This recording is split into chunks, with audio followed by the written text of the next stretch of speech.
తిరుమల కల్తీ నెయ్యి కేసులో సిట్ దర్యాప్తులో వేగం పెరిగింది. నిన్న టీటీడీ ఈవో మార్కెటింగ్ ఆఫీసర్ నుంచి సమాచారం సేకరించిన సిట్ బృందం ఇవాళ తిరుపతిలోని పోలీస్ గెస్ట్ హౌస్ లో మరికొంతమందిని విచారించనుంది. సిట్ కు సర్వశ్రేష్ఠ త్రిపాఠి నేతృత్వంలో వహిస్తూ ఉండగా గోపీనాథ్ జెట్టి, హర్షకుమార్ రాజు వేర్వేరు బృందాలుగా దర్యాప్తు చేస్తున్నారు. ఇవాళ ఒక బృందం టీటీడీ కార్యాలయానికి వెళ్లే అవకాశం ఉంది.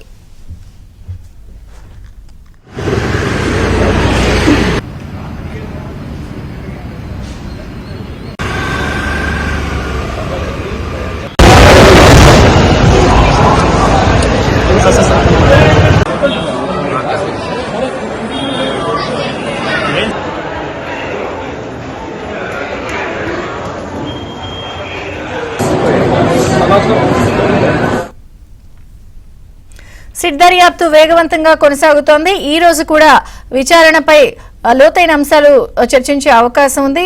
అలాగే దీనికి సంబంధించిన బాధ్యులైన వారందరినీ కూడా పిలిపించి మరీ విచారిస్తున్నారు. పూర్తి సమాచారం తిరుపతి నుంచి మా ప్రతినిధి దినేష్ అందిస్తారు. దినేష్. Thank you Vijay Chandrika. మొత్తంగా టీటీడీకి సంబంధించినటువంటి లడ్డు కల్తీ వ్యవహారంలో సిట్టు తన దర్యాప్తుని ముమ్మరం చేసింది. నిన్న మార్కెటింగ్ ఆఫీసర్ మురళీ కృష్ణకు సంబంధించినటువంటి దగ్గర నుంచి కీలకమైన సమాచారం అయితే సేకరించారు. ఆయన దగ్గర నుంచి ఏఆర్ డైరీకి సంబంధించి వారి యొక్క సంస్థ నెయ్యి సరఫరా చేయడానికి సంబంధించి అనుగుణంగా ఉంది అని నివేదిక ఇచ్చింది ఎవరు అనేటువంటి అంశాన్ని తీసుకోవడం జరిగింది.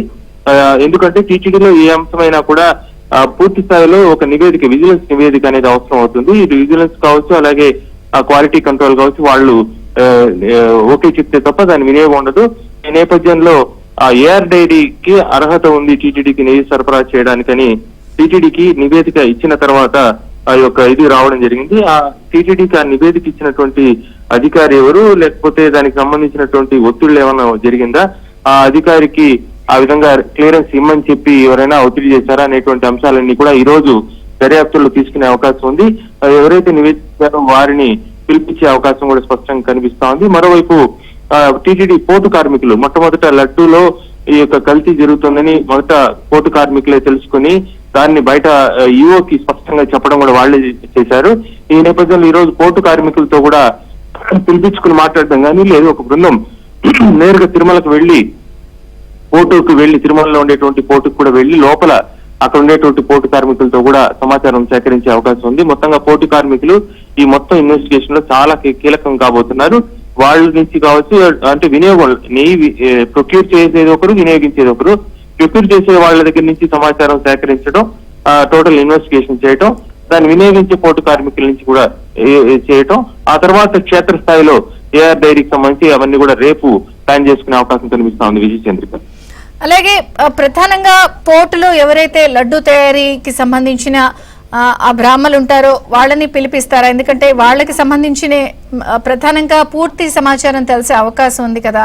అలాగే ఏఆర్ ఫుడ్స్ వచ్చారా, సమాధానం ఇచ్చారా? అదే విజయ్ చంద్రిక, యాక్చువల్ గా ఈ యొక్క విషయంలో ప్రపంచానికి తెలియాల్సిన కీలకమైన విషయం ఏంటంటే ఇది పొలిటికల్ గానో ఇంకోటి జరిగింది కాదు. లడ్డు నాణ్యత పెంచడానికి ఈఓ శ్యామలరావు పోర్టు కార్మికులతో సమావేశమయ్యారు. కొన్ని నెలల క్రితం సమావేశమై ఎందుకు లడ్డు నాణ్యత పైన తీవ్రమైన విమర్శలు చాలా కాలంగా ఉంది, నాణ్యత పెంచాలంటే ఏం చేయాలని అడిగినప్పుడు వాళ్ళు నెయ్యిని మారిస్తే చాలు అని చెప్పి కేవలం నెయ్యి మాత్రం మారిస్తే నాణ్యత పూర్తిగా మారిపోయి గతంలో ఉన్న ఇంత నాణ్యమైన లడ్డు వస్తుందని చెప్పడంతో ఇవి ఆశ్చర్యపోయి శాంపుల్ గా కొంత నెయ్యి మార్కెట్ లో నుంచి ఖరీదైన నెయ్యి తెప్పించి ఇవ్వడం జరిగింది. అలా నెయ్యి మార్కెట్ ధరలో ఉన్న నెయ్యికి వాళ్ళు సప్లై చేస్తున్నటువంటి 319 రూపాయల నెయ్యికి అంత తక్కువ ధరలో వాళ్ళు ఎలా సప్లై చేయగలుగుతున్నారు, దాని యొక్క క్వాలిటీ ఏందని అప్పుడు చూసి ల్యాబ్ కు పంపడం జరిగింది.